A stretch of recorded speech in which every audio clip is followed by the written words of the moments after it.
Guys, Williams is causing quite the stir in the land down under. Welcome back to another episode of Racing Direct, guys. So today, we have to get into this crazy Williams story. Obviously, we know that in FP1, Alex Albon really smashed up the car very badly. Williams tried to fix it. They then realized the damage was too extensive. They weren't going to be able to fix it in time. They do not have a third chassis on site in Melbourne, so they were met with a huge dilemma on their hands. Now, Williams basically went through FP2 deciding how they were going to approach the situation, while Logan Sergeant was still running and Alex Albon's car was completely out of commission.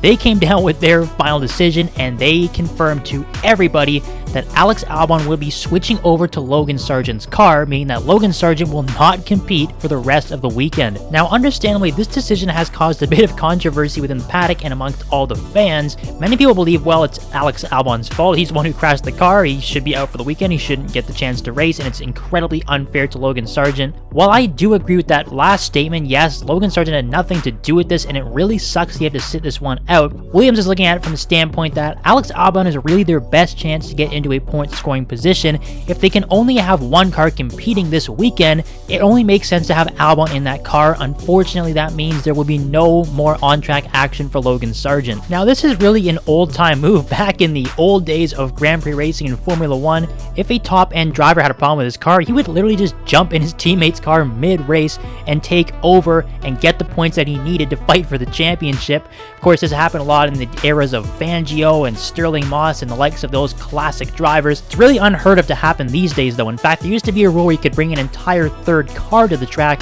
You could just jump in your spare between practice or qualifying sessions if there was a problem with your standard car. That rule was outlawed many years ago. Obviously, it's not the case anymore. However, James Vowles and the rest of the team at Williams has decided to take a bit of an old school route and essentially bump Logan Sergeant out of the car and place Alex Albon in their one remaining chassis. Now, obviously, this is sort of stealing the headlines on Friday. It's the talk of the town right now because, of course, as we mentioned, a lot of divided opinions. Kind of curious to hear what you guys think of the whole situation. Do you think it's fair to Logan Sergeant? Do you think that this is the right call? Do you even think it should still be allowed where one driver can just take over his teammate's car if he crashes? It's a bit of an interesting dilemma, but I am curious to see your guys' thoughts down in the comments. And now, of course, yes, there is a lot of pressure on Alex Albon to perform. He did state that he had the utmost level of respect for Logan Sergeant. He's a consummate professional, I believe is the exact terminology that he did use. And Logan Sergeant obviously was very hurt by the decision, saying it was really the lowest point of his career. It really sucks for him. And of course, everyone feels really bad, but he is keeping his head up. He's keeping optimistic and says he will help and support the team any way he can from outside the car for the rest of the weekend. There were obviously a few other points in the first two practice sessions in Australia that did stand out to me.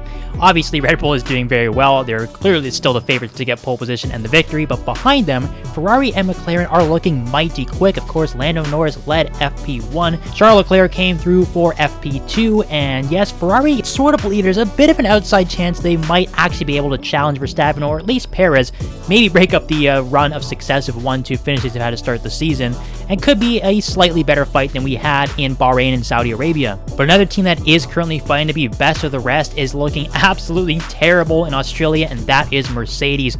My goodness, this car looks like an absolute handful to control. It is sliding around all over the place. It was Martin Brundle who was standing at the exit of corner 2 in FP2, was pointing out how much the car was moving around as soon as they got on the throttle at the corner exit. It looks absolutely terrible. Lewis Hamilton said this is the worst Mercedes he's ever felt in his career.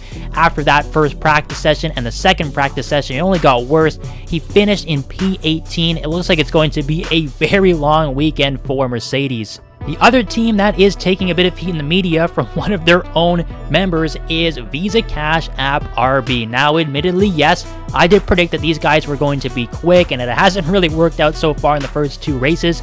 They look pretty okay in the practice session, though I think they could honestly fight for points this weekend. However, Helmut Marko, yes, the man himself, who is never shy of controversy and never afraid to speak his mind, he said that both Daniel Ricciardo and Yuki Tsunoda have both been unbelievably slow in the races, and they seriously need to pick things up. Now, maybe you might agree with that statement that yes, they could pick up their performance behind the car. Of course, everyone can elevate themselves all the time, but that V-carb is just nowhere near where many people thought it would be. You have to give them a bit of benefit of the doubt this early in the season that, hey, this car just kind of sucks and it needs a lot of upgrades to get quick, and it needs a lot of upgrades to get to the level where many people thought it would be at the start of this season. Long road ahead. I'm sure they can figure things out, but my goodness, Helmut Marko, just back off. He is not afraid to make these comments, as I mentioned before, but my goodness, this is just a little bit of a reach, I think. Just give these guys a bit of space, let them figure out the car, and just let them drive. But guys, that's basically the updates from Melbourne so far after the first 2 practice sessions. There's a lot to get into, and there's a lot more coming forward in qualifying. Should be interesting to see how the race goes. And yeah, just let me know what you guys think about all these different points, especially the Williams situation, because it's such an oddball scenario that they're in right now. If you were James Vowles, would you have made the same call and put Alex Albon in Logan Sergeant's car? Of course, if they think they have a chance to fight for points, that's probably the logical thing to do. Guys, thanks as always for tuning in to Racing Direct once again. Please make sure you hit subscribe and like. We'll see what happens in qualifying and the race down in Melbourne. We'll talk to you guys next time.